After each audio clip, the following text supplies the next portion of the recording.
tout d'abord, la quantité de travail augmente considérablement, même pour quelqu'un qui a des facilités en étant au lycée, peut facilement se retrouver avec des difficultés dès le début de la première année. Mais c'est pas la même méthode de travail du tout.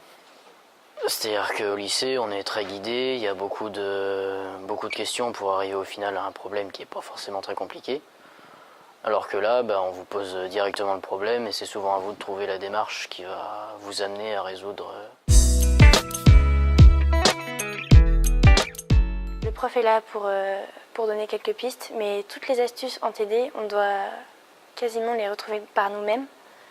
Et en fait, le seul conseil qu'on puisse donner, c'est qu'il faut écouter le prof le plus possible et poser même des questions. Ça aide tout le monde à se situer dans le problème et du coup, on a plus de facilité à trouver les solutions par nous-mêmes que toujours en demandant la solution au prof, quoi. Il faut maîtriser parfaitement les exos sur le bout des doigts.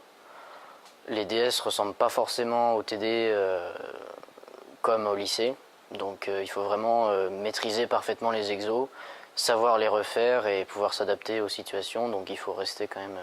faut avoir l'esprit clair. Et on ne peut pas avoir l'esprit clair si on ne maîtrise pas déjà ces calculs de base, quoi.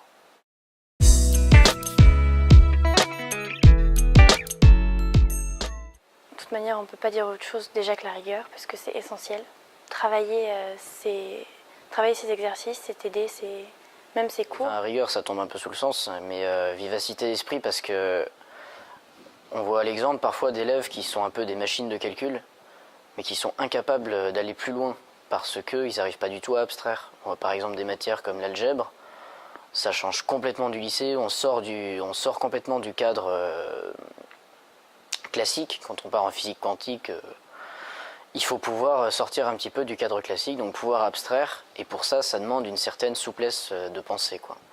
Ça demande donc une vivacité d'esprit. Donc ça couplé avec de la rigueur qui permet quand même d'avancer machinalement et de venir à bout des gros calculs, on pourrait pouvoir s'en sortir sans problème.